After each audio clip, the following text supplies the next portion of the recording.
रात के करीब 10 बजे थे। कुंडा की सड़कें धीरे धीरे खाली हो रही थीं। लोग दरवाजे बंद कर चुके थे, लेकिन कोई सोया नहीं था। खिड़कियों के पीछे आंखें जाग रही थीं, क्योंकि गांव में डर घूम रहा था। और फिर गोलियों की आवाज आई।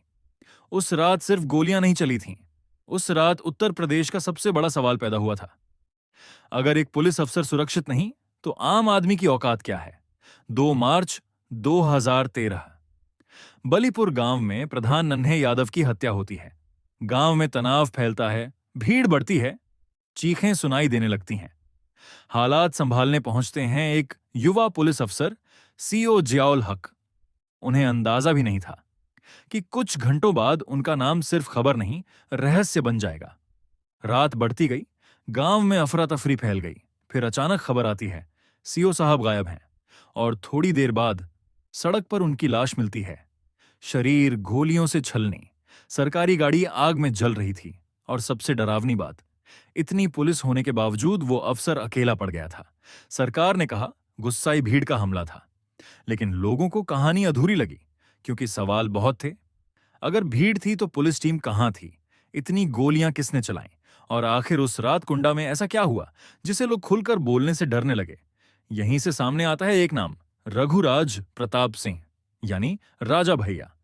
कुंडा में उनका नाम सिर्फ राजनीति नहीं, ताकत माना जाता था। लोग कहते थे, यहां पत्ता भी हिलता है तो खबर हवेली तक पहुंच जाती है।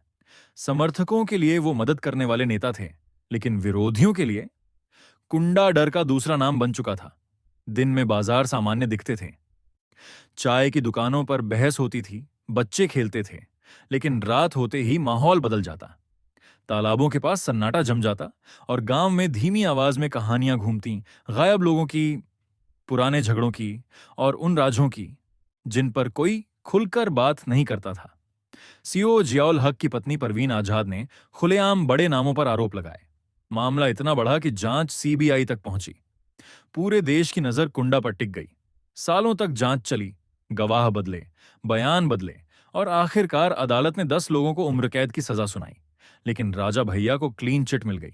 फिर भी आज तक लोग कहते हैं, उस रात की पूरी कहानी शायद कभी बाहर नहीं आई। और शायद कुंडा का सबसे बड़ा डर यही है। यहां लोग सच से नहीं, सच बोलने के अंजाम से डरते हैं। आज भी कुंडा वही है, तालाब वही है,